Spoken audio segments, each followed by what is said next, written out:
Randolph Radio with your host, Gigi. It must be the ass. Yeah, fucking Jen is a warlord.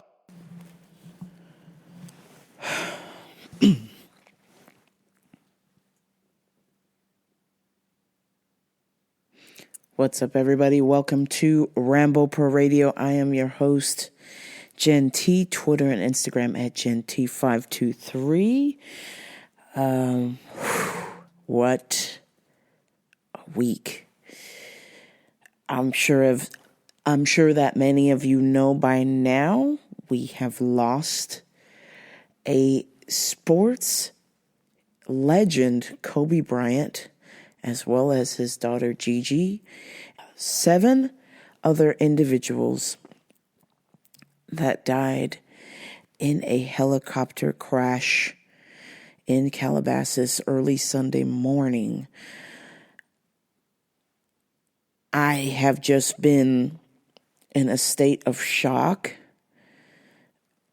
I've been avoiding this podcast like crazy because I know that I've got some things to say. I'm not really sure how to articulate them, so I needed some time to just sit and marinate what just happened. I've been a Laker fan since I was 4 years old. I've been going to games since they were at the Great Western Forum. Laker culture, Laker history, good and bad, has been my passion as a Laker fan and the love of basketball. I've been playing in a sports league since I was 10 years old. My love for basketball is almost indescribable. So to get the news that happened, that Kobe's helicopter crashed, I told my friend, I said, that's fake news, bruh. It's somebody else that died. There's no fucking way. It's Kobe Bryant. But once I started to dig through the news, and it was all over, it was just flying. More news reports were coming up, and it was true.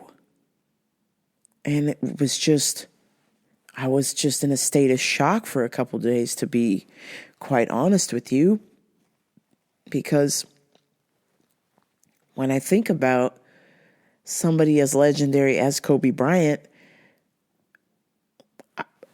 you forget that this guy's a human sometimes, that he's a human being, and he's not immortal.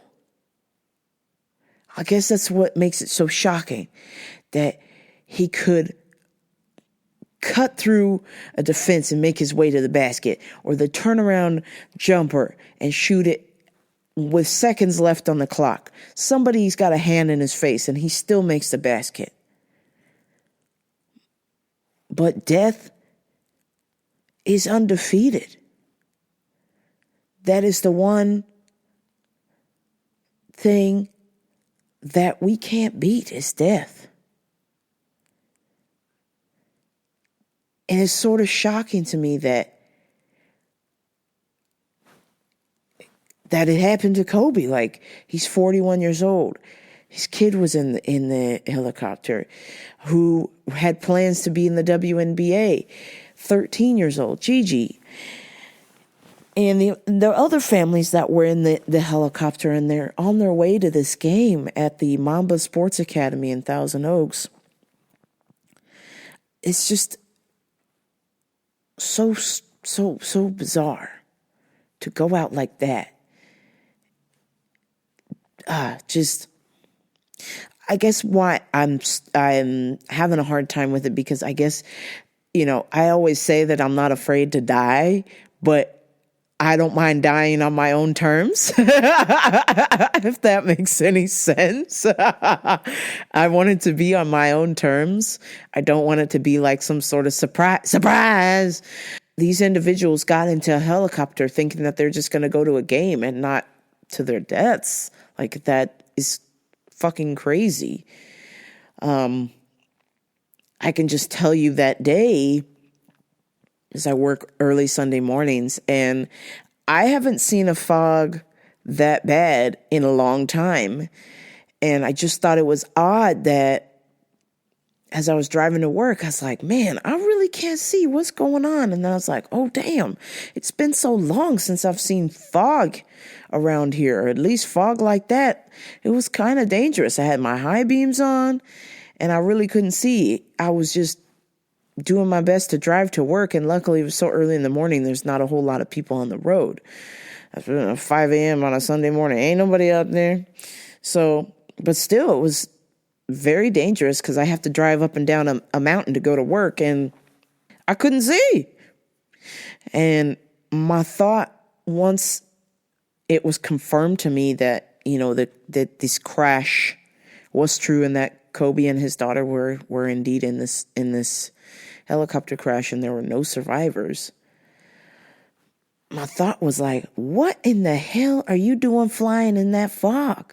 I could barely drive in it. What are you doing flying in it? I was just shocked. But I guess when they left the airport, and they left John Wayne, that everything was fine. It was clear. And once they got to Calabasas area, which is, kind of a coastal town, it's known to be somewhat foggy. I'm just telling y'all, that day was extra foggy and nobody should have been out in the air. It should have been a midday situation when the fog had burned off, kind of a deal. But in hindsight is always 2020, and sadly, it's a loss of lives. I guess one of the things I thought about after Kobe died was, I'm such a hardcore Laker fan that after they had won the championship one year with Shaq, that there were some rumors that were starting to float around that Shaq and Kobe did not get along, and Shaq left and won some other titles elsewhere with another team. Shaq and Kobe could not get along, and that hurt. That hurt so bad for me that I didn't watch the whole next season without Shaq. And then when I came back, I would just yell at the TV, somebody take the ball from Kobe, somebody take the ball from Kobe. I was just so upset with him. I felt like a divorced child with shared custody going to a place I don't want to go. And I was just so mad at Kobe because I love Shaq. I love Shaq. Shaq was one of my favorite players, and I was just so upset with Kobe. Like, how could you let your attitude get in the way of your friendship with Shaq, or winning titles, winning championship? To know that they patched it up a few years ago makes me feel better. And I eventually came back to watching games, and it did take some time for me to fall back in love with Kobe. And I'm glad that I did, because, man, I certainly did not see this coming. That's for damn sure. I just would have never guessed. I would have guessed somebody else would be in that helicopter. As much flying as Kobe did, I still didn't think that it would happen to him. But seemingly these things do happen to people, and they do happen quite frequently. My brother, who is obsessed with being a pilot and is actually learning to become one, he assured me that helicopters are the safest things out there. If you're flying in fog-like conditions or turbulence, that is where you discover just how much of a pilot you are. You will find out, if you can survive, how good of a pilot you are. So to know that guy was flying in the fog is a no-no, even though he was certified to fly in the fog. This particular pilot had the level, I think there's like 2 different levels of flying the helicopter license. He had this second level license, which granted him the ability to fly in the fog. So, but also another shocking discovery was that, or 2 actually, is that there was no black box. to trace exactly what their steps were or what was going on to the air traffic controller. And the other thing is that this helicopter was not equipped with ground level sensors. So if you're loosely familiar with aviation, when you're flying somewhere, if you are too close to the ground or too close to an object, the little beepy thing telling you something means that you need to pull up. Unfortunately, Kobe Bryant's helicopter was not equipped with this ground sensor. So this pilot had no idea which way was up from down. I've tried not to watch it too much, but I have seen a few cell phone footage from people and showing the helicopter just kind of trying to find its way to land and hovering way too low. And the whole thing just fucking sucks. Just a goddamn recipe for disaster. And something that I'll always remember from Kobe and his insane work ethic, being at practice, before practice. That was something that I used to do when I played basketball because I hate being last. I hate being the reason why a team would fail. So I would do my best and try to work on my skills outside of practice. And the same goes for now with martial arts, even though I'm struggling with that, and I'll get to that in a minute. Kobe was always at a practice or two practices before the actual practice. He was at the gym at 5 a.m., even though Laker practice didn't start till like 10. He would go and practice and shoot hours and hours and hours on end because he's trying to fine-tune his craft. And I think if there's any lesson that you can take from Kobe Bryant is that if there's something that you're trying to do, then you need to do the work, plain and simple. You need to not only show up, but you need to come early. And when you come early, you need to work extra hard, even though you've got another class afterward, or even though you've got another job afterward, or you've got to go to school after work, or you're just going to school. If you really want it, you have to put in the work, plain and simple. On Thursdays, I go to, it's either jiu-jitsu or kickboxing on Thursdays. And then right after that is a fitness class. And then right after that, I go to the gym. That's 3 hours of gym time. Do you think I want to do that? No, absolutely not. At least not when I'm going there. But once I'm there, I have to do the work. I have to do the work. If I want to lose weight, I have to do the work. And so that means I can't say no to exercise. Since I can't say no to fucking food, I can't say no to exercise. So that means I have to do the work. Rest in peace, Gigi Bryant and Kobe Bryant and the 7 others affected in the tragedy on Sunday. These are all wonderful individuals. I didn't know them personally, of course, but I think it's important to acknowledge the other people that did die and the impact, of course, the legacy of Kobe Bryant and how so many people have been touched by his passing. And if we can all learn something from this, is that take time to contact people that you're comfortable with that maybe you haven't spoken to in a while, and just stay in touch and do the work. Share that with somebody this week. Do the work.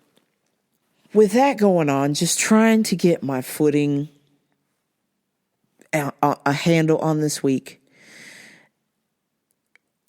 has been tough. It really has been tough. That's why this podcast is so late, but it's not really late because you can't rush shittiness. I'm slowly suffering from imposter syndrome. That's why a lot of times I'll put this show off to the last goddamn minute, if you will, because I just think that I can't do a good show. I just think that if I can't pull Joe Rogan-like numbers or big podcast numbers, that I shouldn't do this. But yet I turn this thing on anyway. I shouldn't do this. I suffer from imposter syndrome. This can't be happening. When somebody tells me that they enjoyed a radio episode I did or a podcast I did, I'm just like, whoa, what? Nah. This can't be real. I need to start accepting the fact, and I'm struggling with this, that it's okay to say that you're good at something. It's not conceited, which it kind of feels like that to me, because here I am talking to myself for hours and hours and hours on end. What is this? 137 episodes. So it feels very narcissistic to me. I'm not sure why. So I don't really like to acknowledge that if somebody says that this is a good show or that they enjoyed it, that they're condoning my narcissistic behavior. So I try to put this off, and then I almost got to a point where I just completely forgot about it. I've just been so overwhelmed with getting these pounds down and struggling, and then struggling in my kickboxing class. So I just was just overwhelmed to the point where I basically forgot about doing this podcast. I just swept it under the rug. But in the course of sweeping it under the rug, there was a little chat we had with Sensei Jesse about unconscious and conscious, and how just because you don't want something to happen or you're experiencing bad emotions or bad behaviors and you try and sweep it under the rug, make it unconscious, that doesn't make it go away. So, and I struggled with that concept for a little bit. I know it sounds weird because I'm an old ass lady. I should know these things by now, but when he explained it to me as, you're walking and you see a bear, but you turn your back to that bear, that doesn't mean the bear goes away just because you can't see him. That's what I'm doing. I'm sweeping this podcast under the rug of shame. Not because of the things that I say on here, but I guess because it just feels so real to me that I'm almost scared of the realness. I enjoy the realness, and I hope that you listening, you enjoy the realness as well. And I think that's what brings certain people back. I know some of y'all are just plain old haters, and you're just taking notes to tell my future ex-wife what's up, or you're taking notes to rato me at work. Fuck you.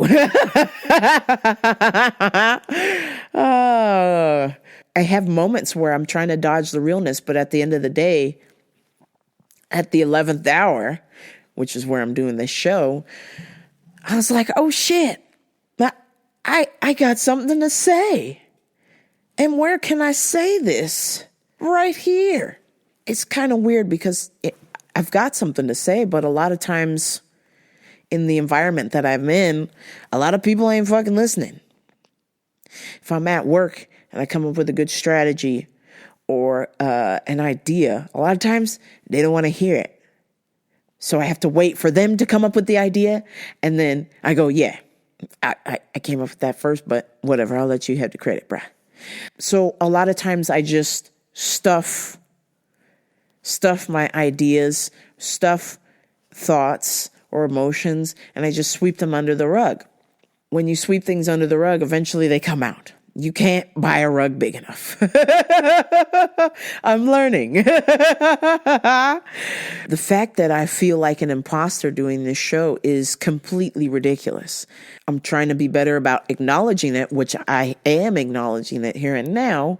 I want to get to a state of where I don't let it affect me. So you guys don't have to wait all week or a week and a half for a fucking show. I should be able to just bust this out, right? Wrong. This shit's hard. This shit ain't easy. Telling the truth all the time sucks. It limits your friends. It hinders your dating life. If a chick asks you, does this dress make me look fat? And I go, yeah. And then I get slapped in the face. I'm like, well, you asked me. You fucking asked me. Jeez. At kickboxing class, we were back at it on Thursday. This is kind of a weird thing. I'm just stuck. There's some sort of mental block that I can't fucking get my hands on, and I'm just beside myself. I'm screaming. I'm just like, motherfucker!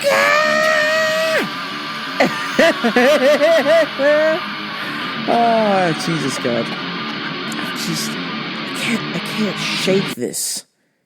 And it's affecting my performance in class, and I hate that. Because I'm trying to be a better martial artist. I'm trying to be a better human. And how can I be a better human if I can't get over this fucking roadblock in my mind? So this roadblock, when we're sparring, obviously I love everybody in the class. Now, granted, have there been some fellers or ladies, let's keep it real, who have tested me patience.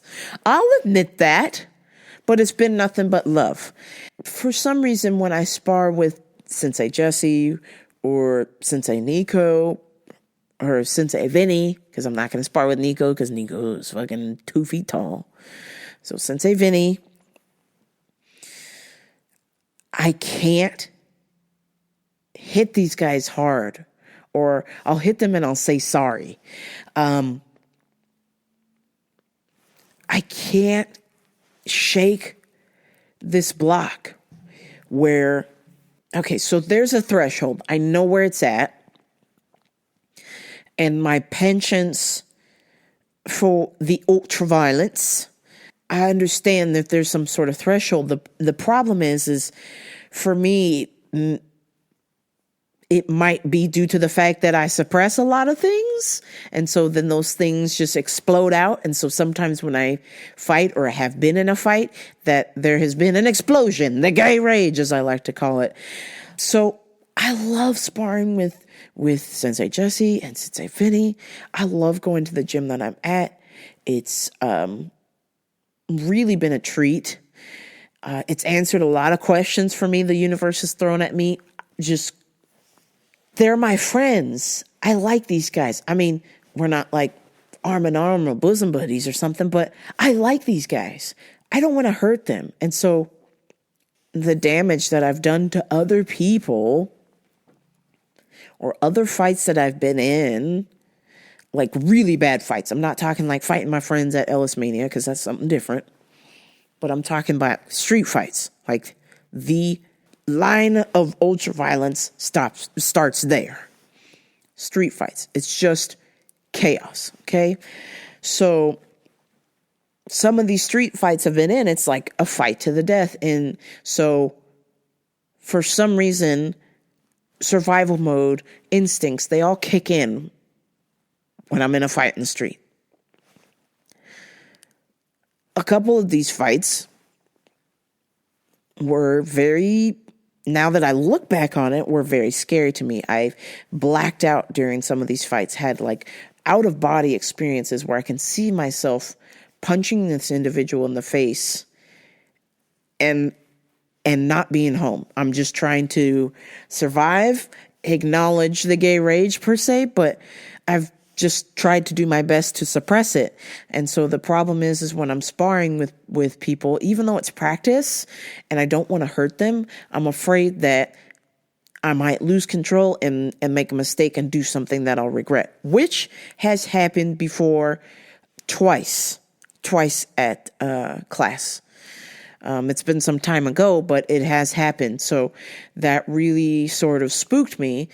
And one of the fights that I was in outside of class ages ago, and I've talked about it on here, so y'all can go ahead and listen to one of them old episodes, but basically that I was in a fight to the death with somebody who I thought who I called a friend, and instantly became an enemy. And it became very, very, very physical, to the point where I just kept punching this individual, even though I had already, I don't want to say it's a win in a street fight, but I had assumed control of the confrontation. I just kept punching him over and over and over and over and over and over again. Knowing that that side of me exists, I obviously don't want to go there. I don't want to be a violent person. I've had violent experiences, and I try to do my best to not let myself get there, get to this part of me. And so in the process of me stopping myself, I'm just completely shutting myself down. I don't want to hurt my friends. I don't want to lose things that I've worked hard for, and I've been trying to control my anger, but now I'm at a place where I can't progress as a martial artist because I'm afraid that that violent person is going to come back, and I've worked so hard to not be that person. I've been told in class that I need to acknowledge this part of me and that everybody has it in them and that it's okay. I feel like the best thing is just to completely control that. And what it's doing is it's just not allowing me to get better. I can't get better because of this, and it fucking sucks. It sucks donkey dicks. I'm in practice with people that I trust and I care about. How I just freeze up. And then I think about when my first fight in front of 3,000 people, my first fight in the ring in front of 3,000 people, that I was nervous for maybe an hour max. And then I just walked in there and got the job done. I'm not sad about it. I'm just upset that I can't figure it the fuck out, and it's frustrating. I'm trying to figure a way out of this problem. Why am I freezing up in practice, but when I get in a ring for the first time in front of 3,000 people, I get it done like that? I just want to let y'all know I had a great day besides this. Sort of stuck in my training as far as a martial artist. Now, I'm also stuck in my weight loss journey, and I have an idea why. At least I got an answer to that, because I'm a food addict. But the difference is, as I've been doing great. I've been eating salads every day, sometimes 2 to 3 salads a day, and I've been exercising like crazy. The problem has been my parents. I hear you. I'm an adult. I make my own decisions. But when your mother offers you a piece of pie, you take it. I mean, what are you going to say? No? That's rude where I come from. Somebody offers you food, you take it. And you don't say a word. You eat it, whether you want it or not. That's how I was raised. So my mom, God bless her little heart, has been just buying pie like crazy, offering it to me. And it's been fucking hard because she knows that I'm so desperate to lose this weight. I guess I'm gonna have to resort to desperate measures and just tell her, look, every time you give me a piece of pie is another year I'm going to stay at my shitty fucking job. So can you do me a solid favor and not buy any fucking pie? Can you stop with all this stuff? Because it's a hindrance to my weight loss journey.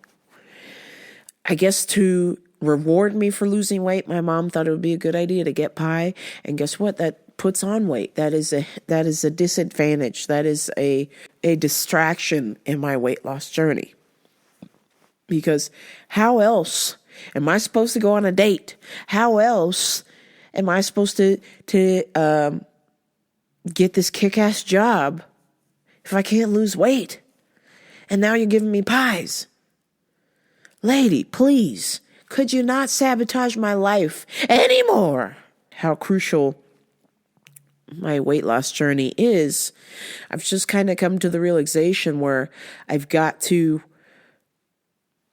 I hate to say this, but I've got to avoid my parents as much as possible. I don't know of any other way but just to stay away, because I can't say no, because based on where I come from, it's rude to say no to somebody's food or something like that, So it's rude to say no to if somebody offers you food. You take it, you eat it, whether you're hungry or not, you eat it. So the only solution that I can think of would just be to avoid my parents as much as possible, which I don't want to do that. I love them to death, even though things aren't the best with my father and I. My mother and I are close, but her closeness is very helicopter parenty. So I appreciate that, but it is a hindrance to my journey. So I feel like my solution is to avoid as much as possible, because I'm really trying here. I'm trying to do my best.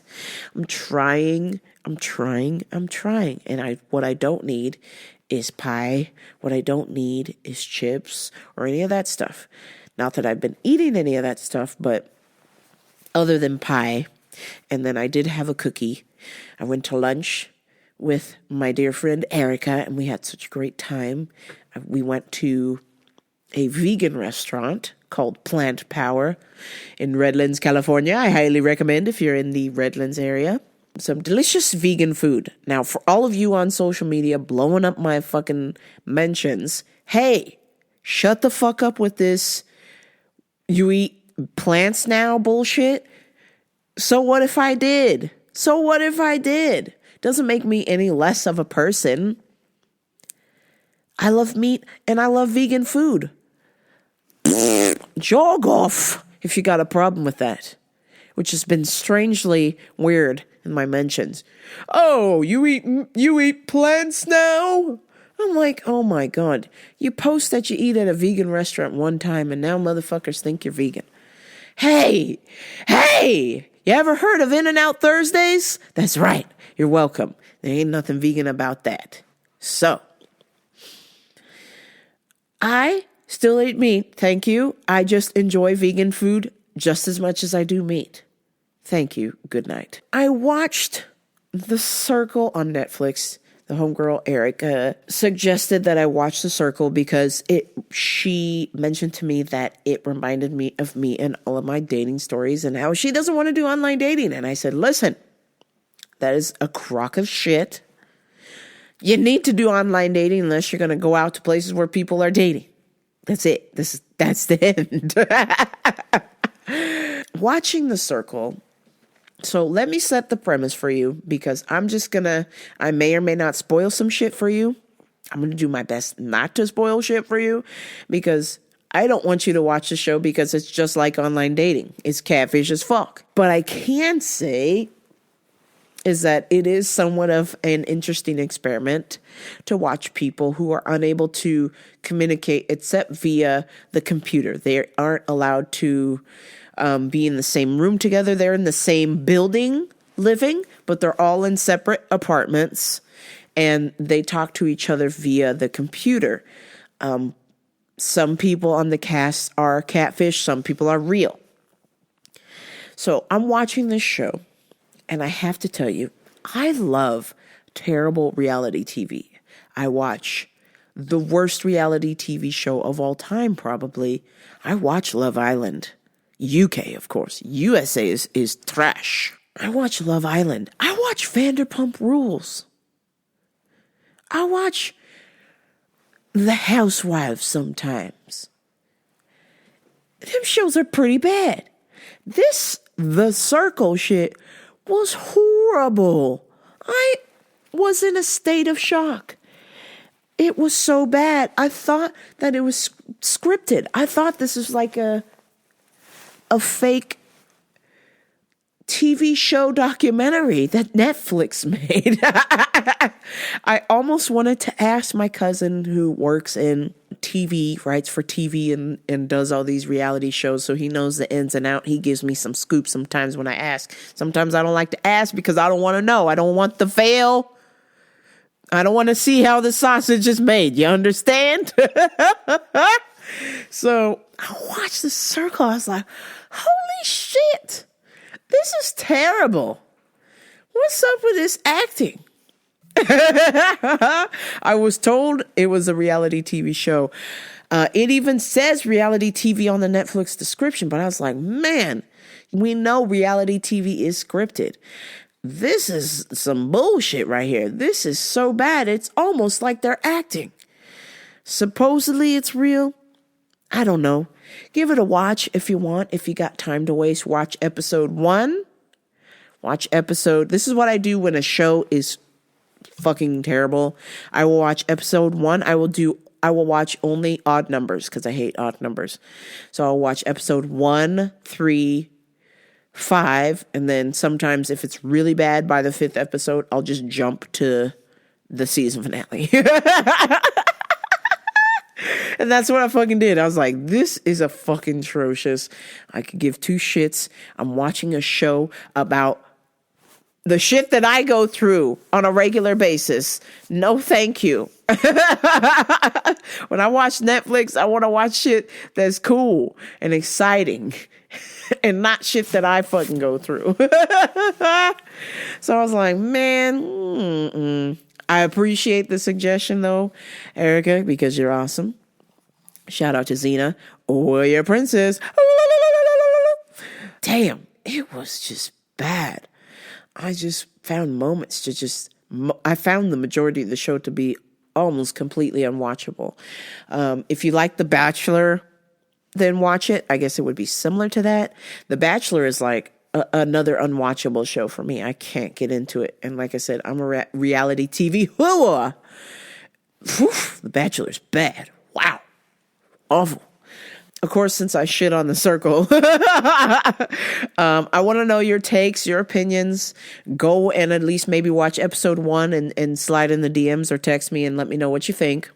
Tell me the show is amazing, or tell me the show is a steaming pile of shit and I was right. I only want to hear from the people that were going to tell me I'm right.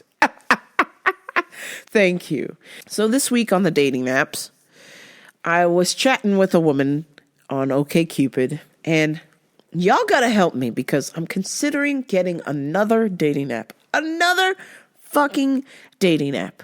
I'm considering getting Match. I'm at my wit's end. Nothing's working, and Match is the last one I haven't tried yet. So I'm like, what could possibly go wrong? Hashtag everything. Help me. I don't want any more dating apps. At one point I had 10 or something on my phone. It was terrible. It was fucking bad. And now I'm like, just one more. Now it would be up to Tinder, Bumble, Her, Hinge, Instagram. I consider Instagram a dating app. That's 5. 5 of them motherfuckers. And I want to add Match in the picture. Something's telling me this is a bad idea, so I haven't done it yet. But then something's also pulling me like, hey, maybe my future ex-wife is on Match.com. I don't know. Stay tuned. But your dear host, Rambo Oprah, is probably going to jump on Match. I shouldn't do it. I don't fucking want to, but at this point, I'm willing to try any fucking thing. But I was on the dating apps this week, and this chick says her dislikes are strawberries and reggae. What? Booyaka, booyaka. This is none other than my man Chet Hanks. Shabba Chet Hanks. And I'm going to tell you, internet has gone mad. Internet been mad. This chick, this bird, this Shelly, she doesn't like strawberries and reggae. Man, bombo clot rasta. Booyaka, booyaka. Fuck this chick, honestly. What an actual blood clot. What the blood clot. Who does not like strawberries? You the devil, straight up. Straight up, I will say this. You the devil. You are not doing the Lord's work if you don't like strawberries. Strawberries are amazing. The juice, the seeds, the greatness, that is strawberries. How dare you? How dare you? Not like strawberries and reggae. What the fuck? Girl, what happened in your past life where you hate reggae music? That is atrocious. I was like, swipe left. Girl, you gone. You had a chance with me and you out. You don't like strawberries or reggae? Something's fucking wrong with you. Some current events, some current events. Sean Weiss from the Mighty Ducks mugshot this week is going around with his little meth face going on. We're just going to go ahead and say rest in peace to Sean Weiss, because if he keeps this shit up, he is definitely no longer the goalie for the Mighty Ducks. He's been fired, and he is strung out on the streets of Anaheim looking for his next score. Hey, Sean, do us all a favor. Sober up. Don't ruin my childhood anymore. I can't even stand to look at the guy. It went from being an obese, funny, jolly actor to this cracked out meth head, and it's so sad. Get it together, Sean. Get it together. So the coronavirus is spreading like wildfire. And guess what? Jog off. I don't give two fucks about the coronavirus. This is my deduction. Dr. Rambopra is in studio. If you don't eat right, exercise, get enough rest, you're gonna get sick. You're more susceptible to getting sick, period. This is not rocket science. So the fact that these motherfuckers are getting the flu and dying from it tells me you were not prepared. You were just not fucking prepared. Now, granted, people just get sick. People will get sick.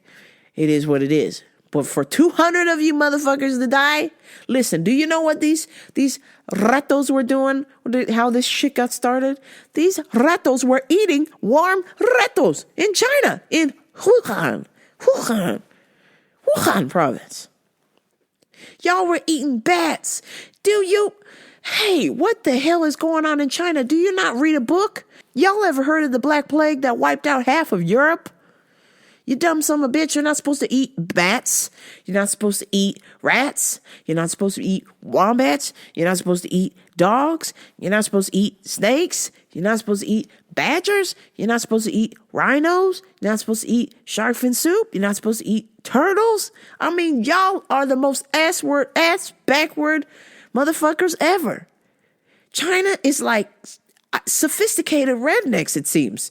It just blows my mind that you would be that mental to think that it's all right to eat a bat. Like, where else outside of China do you see people eating bats?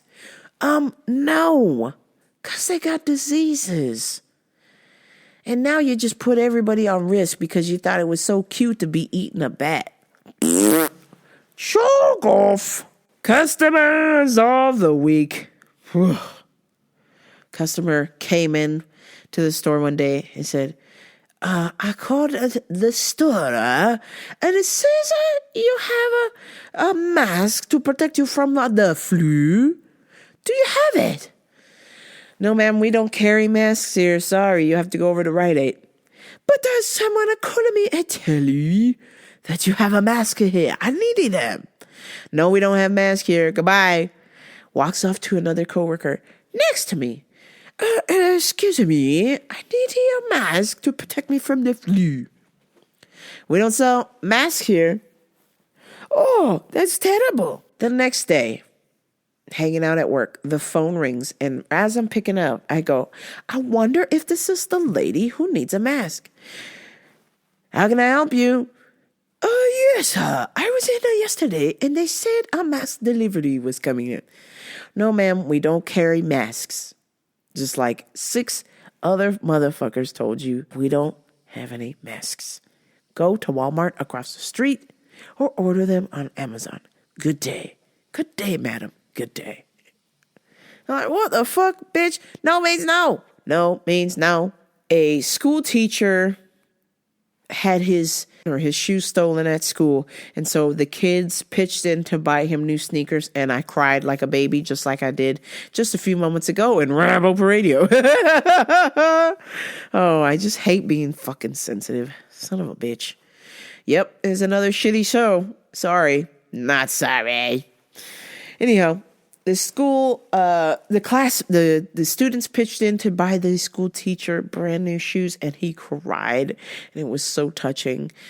And it instilled that there's still a little bit of faith, hope. There's still a little bit of faith left in this world. I am emotionally exhausted this week. Let's not do this again. I mean, let's do this show again, but let's not be so emotional. I don't like that, okay? I like to be bubbly, laughy. I like to be giggly. I like to make stupid jokes. I like to be dumb, and what most chicks have called me on the dating app, I like to be weird. So if you don't mind this sad, shitty episode next week, I can't make any promises, but I will do my damnedest to make sure that it's somewhat funny. But before I go, please like, share, and subscribe to Rambo for Radio, RamboForRadio.com. One more thing. Go Chiefs! I'm a Packers fan, but this Sunday, Super Bowl Sunday, I will be a temporary Chiefs fan. Patrick is my homie. This is Rambo for Radio. I'm out.